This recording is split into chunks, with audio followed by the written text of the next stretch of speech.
Paz do Senhor, irmãos. Tava brincando que hoje só faltava eu tirar a oferta, né? Abri a igreja, cantei, vou pregar, depois a gente faz um apelo no final. Brincadeira. Tava esses tempos estudando um pouco mais profundamente sobre alguns assuntos. Um deles sobre a santidade. Santidade é uma palavra que a gente escuta desde a primeira vez que a gente ouve sobre Jesus, a gente ouve sobre santidade. Mas eu admito que até eu mesma tinha uma visão um pouco equivocada da palavra, um pouco equivocada do termo. E só que a santidade, quando a gente busca entender o que ela significa, qual que é o peso desse termo na nossa vida cristã, a gente entende que ela é a base. A santidade, ela é a base do cristão. Sem santidade, o que sobra? O que sobra na vida de nós, pobres, humanos, né? Só que a gente vive numa rotina cada vez mais automática, mais conformada, que a gente é automático com tudo no nosso dia, inclusive na nossa vida com Deus, né? E aí a gente se conforma que já é salvo, aí vem na igreja periodicamente, escuta o áudio que o pastor manda de manhã no grupo da igreja, a gente se esquiva de uns pecados, pede perdão por outros, então tá tudo bem, né? Só assim tá bom. Só que, como eu disse, tem esse aspecto da vida do cristão que ela é base. E é ela que mantém em nós uma chama, que ela se acende quando a gente conhece a Jesus, mas depois é a nossa responsabilidade manter essa chama acesa. O Senhor, Ele dá toda a condição que a gente precisa para manter essa chama acesa, só que tem que partir de nós. Ele dá a condição, que é a graça, e a gente mantém colocando lenha nessa fogueira em nosso coração, né? Então, no nosso novo nascimento, né, a gente recebe essa essência, que é uma essência do segundo Adão, que é Jesus, para a gente alcançar níveis cada vez mais profundos, né, de santificação e chegar mais perto de Deus. E a gente não pode se esquecer do porquê que a gente está aqui, porquê que a gente nasceu, porquê que a gente aceitou Jesus, passou pelas águas para quem é batizado, né? A gente se esquece porque a gente vive nesse automático. Então, a última coisa que pode cair no automático na nossa vida é a nossa vida com Deus. E quando a gente fala em santidade, logo vem, como eu disse, eu mesma tinha uma visão um pouco equivocada, logo vem à mente uma coisa assim, né? Mas muitos falam, né? Só Deus é santo. A gente nunca vai alcançar a perfeição enquanto humanos de carne e osso. Só que a santidade, ela é um progresso na vida do cristão. A santidade, ela é progressiva, é algo que, segundo a graça ao Senhor, nos dá a condição de viver. A gente vai, é como uma escada, a gente vai pisando ali passo a passo e vai indo cada vez em níveis mais profundos, mais longe com Deus. E aí eu fui dar uma pesquisada lá no significado e fala que ser santo significa ser separado do restante, né? Então Deus, que é perfeitamente santo, também chama isso para que os seus filhos vivam a santidade, né? Não se deixando corromper pelos valores desse mundo. Só que não se corromper vai muito além de pecado, vai muito além do pecado, do ilícito, né? A ser separado, não se corromper, é mais sobre ter uma lista de prioridades bem definida do que sobre evitar e esquivar do pecado, porque muitas coisas são lícitas e elas nos desviam do nosso foco e elas fazem a gente inverter coisas na nossa lista de prioridades, mesmo sendo lícitas. Quantas pessoas não são distraídas pelos seus trabalhos, até mesmo por outras pessoas, por relacionamentos, por filhos, por diversos aspectos? São ilícitos? Não. Só que desviam muitas vezes a nossa atenção, e isso é culpa nossa, né? Aí a gente fala, mas será que eu só, como eu disse lá no começo, vou na igreja, oro de manhã, escuto o áudio do pastor, dou oferta, dou dízimo, oro lá de vez em quando, dou uma lida em Salmos 91, será que não tá bom? Eu já sou salvo. O que mais, né, que eu preciso? Aí eu vou pedir para abrir lá em Hebreus 12, 14.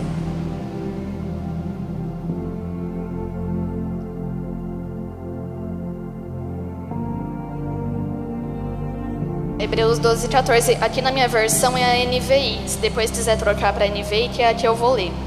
Fala assim: esforcem-se para viver em paz com todos e para serem santos. Sem santidade ninguém verá o Senhor. A questão, irmãos, é que eu acredito que todo mundo que está aqui já é cristão, é convertido, já aceitou Jesus um dia na vida. E a gente acha que só ser salvo tá bom, assim, que é o suficiente, porque a salvação ela vem pela graça, né? É um favor imerecido.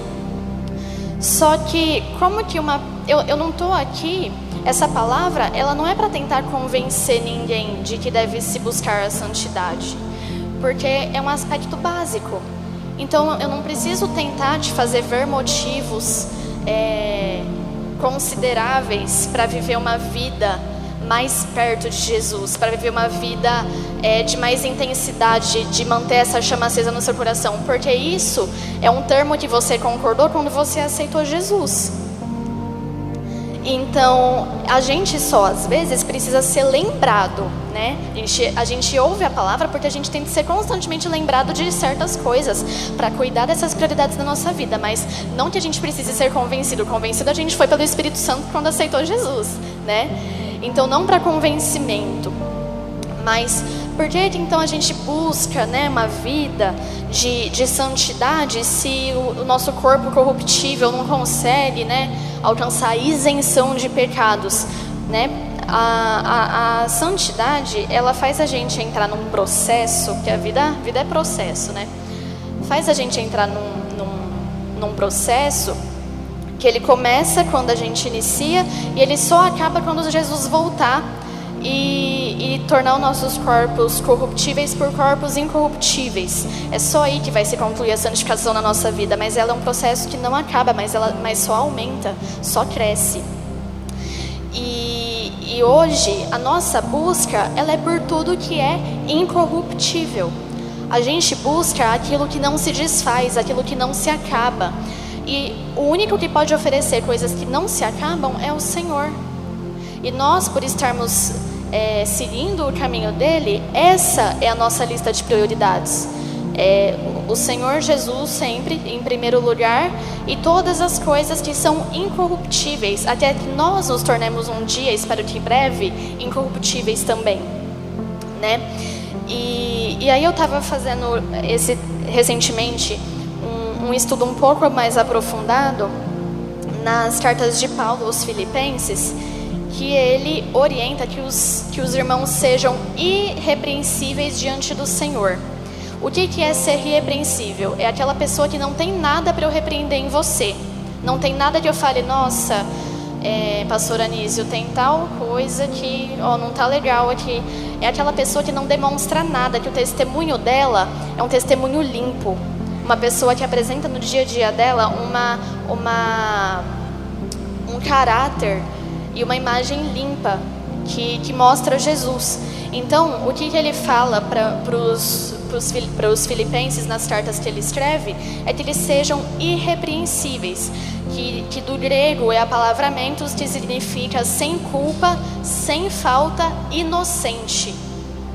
Então, nós, no nosso processo de santidade, a gente busca uma inocência, porque a gente aceita Jesus, o nosso espírito aceita Jesus, só que a nossa carne não se converte. Acho que todo mundo já ouviu essa frase que fala: a carne não se converte. Quem se converte é o nosso espírito. A carne continua sendo carne.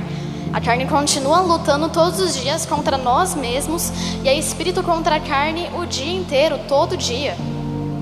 Então, quando Paulo fala para os irmãos serem irrepreensíveis, é querendo dizer assim: irmãos, matem constantemente a carne de vocês, porque ela não tem nada de bom para apresentar. Busquem alimentar o espírito de vocês, para que vocês sejam irrepreensíveis. Aí eu vou pedir para abrir lá em Filipenses 2, 14 e 15.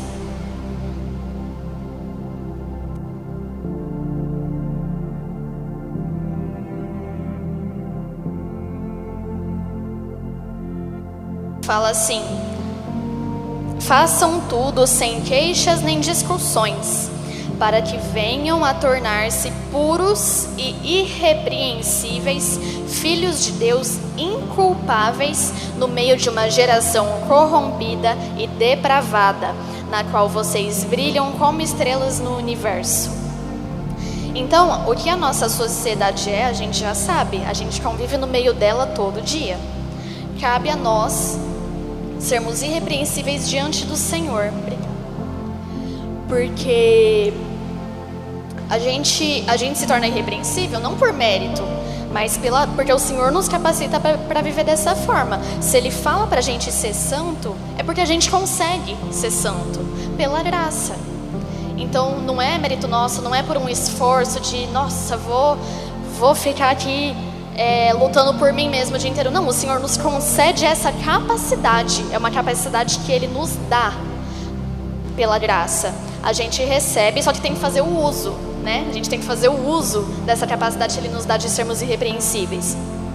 E aí lá em 1 Coríntios, no 15, do 45 ao 49, fala assim: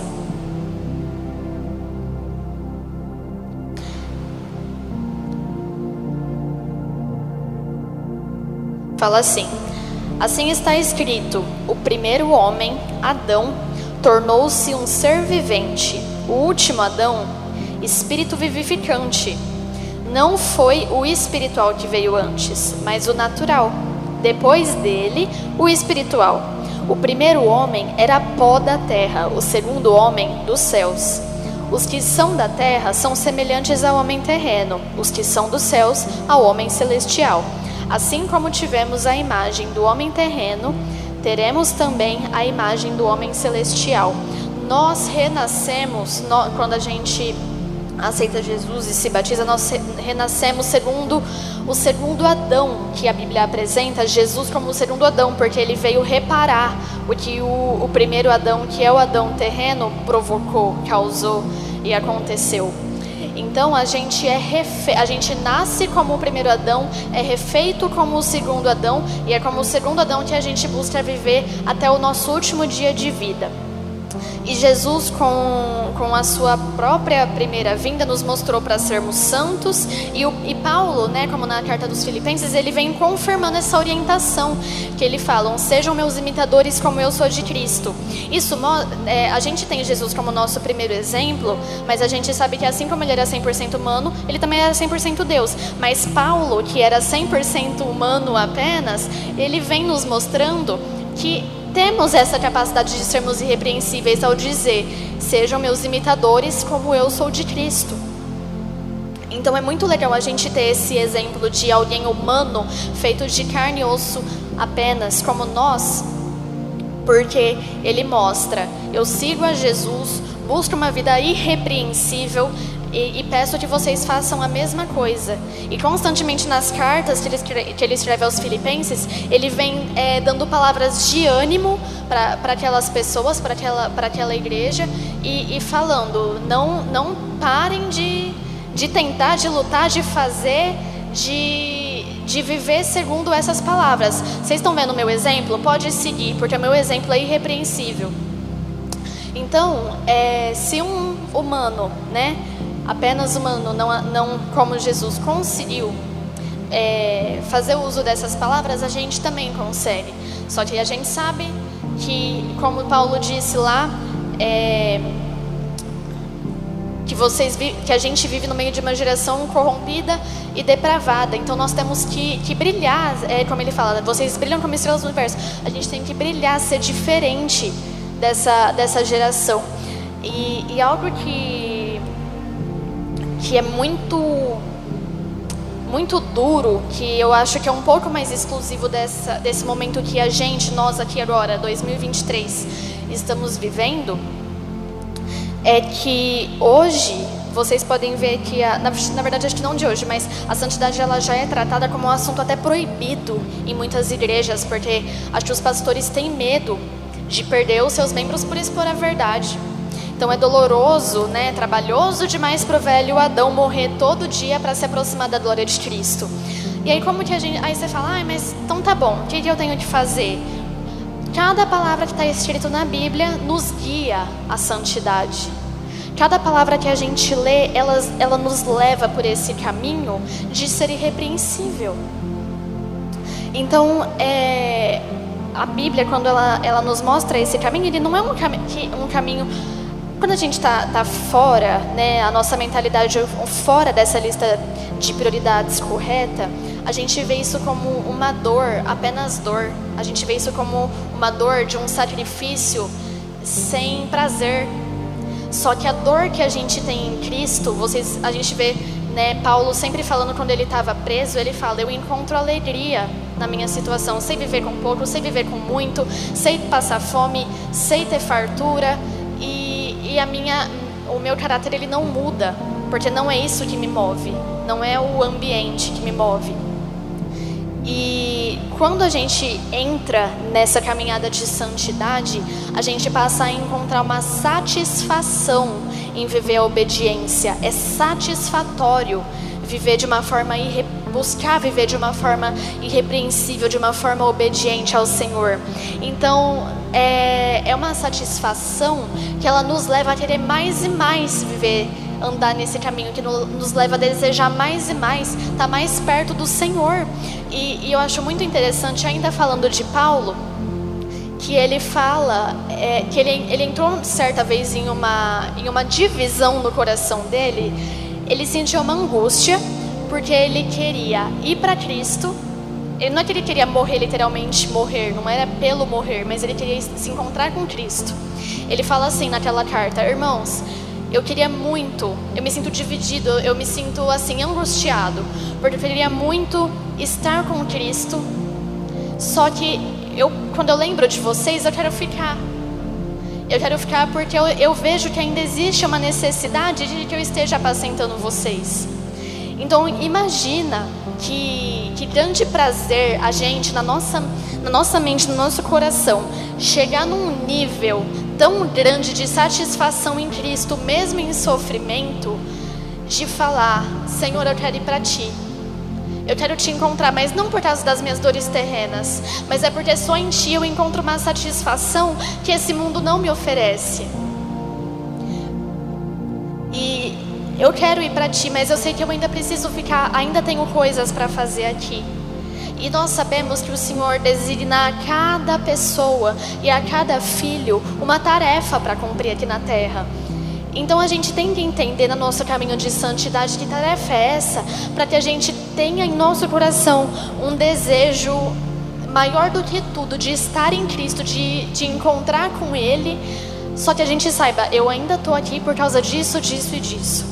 Eu ainda me encontro aqui na terra, Deus ainda não me levou, porque eu tenho isso, isso e isso para cumprir. Então que a gente não perca tempo em buscar viver essa nossa missão, o que Deus designou para nós, porque a gente tem pressa. Nosso coração ele deve ter pressa em que as coisas se cumpram, para que Ele venha e nos leve, ou para que a gente vá para Ele, mesmo que seja antes de sua vinda, mas que a gente vá não só a sensação, mas com o dever cumprido. Assim como Paulo falou, fiz tudo parafraseando, né? Fiz tudo que eu tinha que fazer, agora tá tudo certo, posso ir, né? Então imagina que satisfação imensa tem um desejo tão grande no nosso coração de conhecer a Jesus de pertinho, pessoalmente, mas que a gente fale, cumpri tudo que o Senhor tinha para mim aqui nessa terra, fiz e agora tenho paz em ir, né? Então, vocês acham que isso nos dá tempo de viver à toa? Isso nos dá tempo no nosso dia a dia de viver de qualquer jeito? De viver uma vida sem santidade? Uma vida sem busca? Vocês acham que tem tempo? A gente vê no nosso presente século e década e ano que todos os sinais da vinda de Jesus estão aí. Não está só na porta não, a porta já abriu, está escancarado. Todos os sinais que a gente vê, a gente já liga o jornal de manhã e já está lá. As notícias que mostram que Jesus está aqui, já está na porta.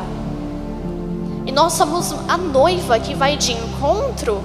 E que vestes nós estamos usando? É uma veste branca, limpa de santidade? Ou é uma veste de uma noiva traidora? Ou é uma veste suja, rasgada, imunda, de uma noiva que não está pronta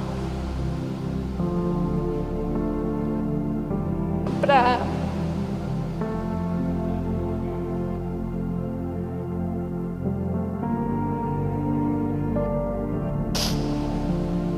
ir de encontro ao seu noivo?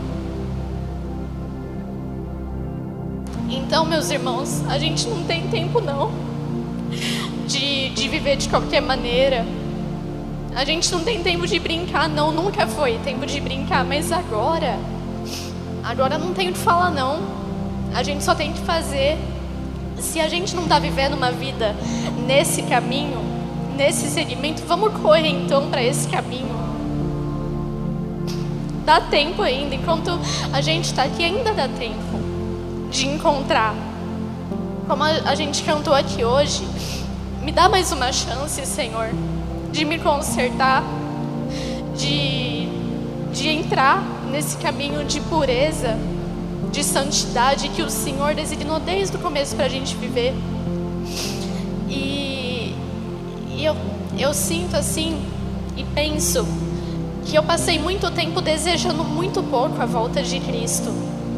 Mas nós temos que ter corações e lábios que gritam: Maranata, vem Senhor Jesus. Venha ao nosso encontro, porque nós ansiamos a sua presença de uma forma que a gente ainda não tem. Nós queremos ter a sua presença completa. Nós queremos ter a sua presença de forma que a gente se torne incorruptível como o Senhor, para estar junto de ti, nos teus braços, para todo o sempre. Então, o nosso papel aqui é só concluir essa obra que Ele tem na vida de cada um. Vamos concluir, vamos fazer. A vida não é só isso aqui não, irmãos. A vida não é trabalho, a vida não é casa, não é dinheiro, não é carro, não é viagem, não é nada disso. A vida, isso aqui devia ser a coisa mais secundária da nossa cabeça. Mas a gente vem na igreja, nossa cabeça está nos boletos, nossa cabeça está nas contas, nossa cabeça está naquele problema lá no trabalho, está com aquele familiar que a gente não se entende nunca. Nossa cabeça está lá, nas coisas que são secundárias. Porque se a gente tivesse uma ordem de prioridade bem estabelecida na nossa vida, na nossa rotina, nada disso seria um problema. Nada disso seria uma questão para nós. Porque quem coloca a santidade como estilo de vida, que é o único estilo de vida que um cristão pode e tem que ter, nada disso iria importar. Seria tudo porque em nós habitaria a paz. Em nós habitaria um Espírito Santo e digno, que não nos permitiria fazer tantas coisas que o Senhor repreende. Então é um momento da gente olhar para os nossos próprios corações, para a nossa própria mente, e falar: Senhor, aquilo que tem em mim, que o Senhor ainda repreende, eu não quero viver nunca mais. Aquilo que ainda habita em mim, que o Senhor não aprova, eu não quero fazer nem pensar nunca mais. Mas são esses tipos de coisa que vão bater na nossa porta o tempo todo.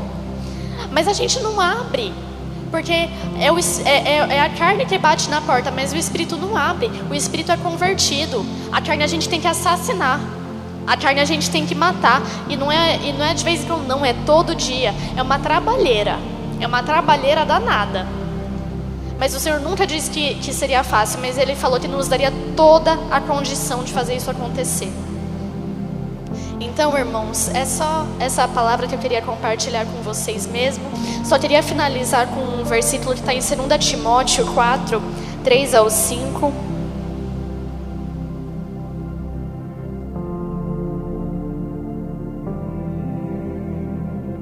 Fala assim: pois virá um tempo em que não suportarão a sã doutrina. Ao contrário, sentindo coceira nos ouvidos, juntarão mestres para si mesmos, segundo os seus próprios desejos. Eles se recusarão a dar ouvidos à verdade, voltando-se para os mitos. Você, porém, seja moderado em tudo, suporte os sofrimentos, faça a obra de um evangelista, cumpra plenamente o seu ministério. Essa foi uma carta que Paulo escreveu especificamente para Timóteo e serve 100% para nós. 100%.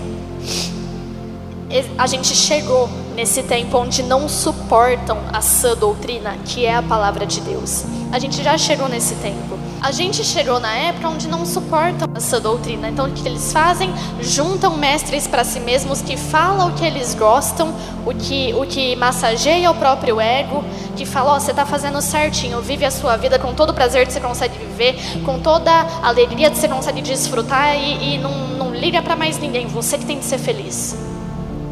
Essa é a doutrina que é pregada hoje. Se aceita do jeito que você é e seja feliz.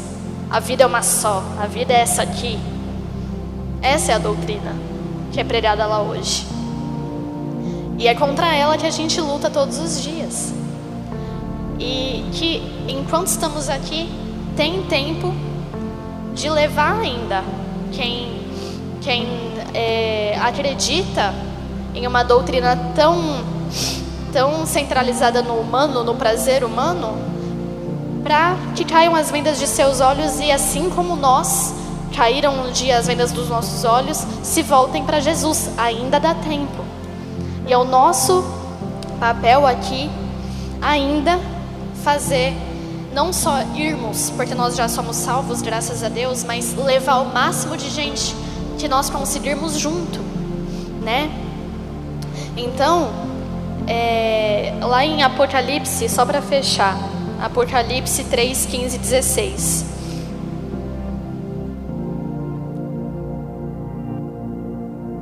Fala assim: conheço as suas obras, sei que você não é frio nem quente. Melhor seria que você fosse frio ou quente. Assim, porque você é morno, não é frio nem quente, estou a ponto de vomitá-lo da minha boca. Então, se a gente só brinca de buscar uma vida de santidade, a gente é morno. Porque você nem admite que não é de Cristo, é mais conveniente falar que é de Cristo, mas não vive uma vida com Cristo. Isso é ser morno, e esse é aquele que Deus vai vomitar.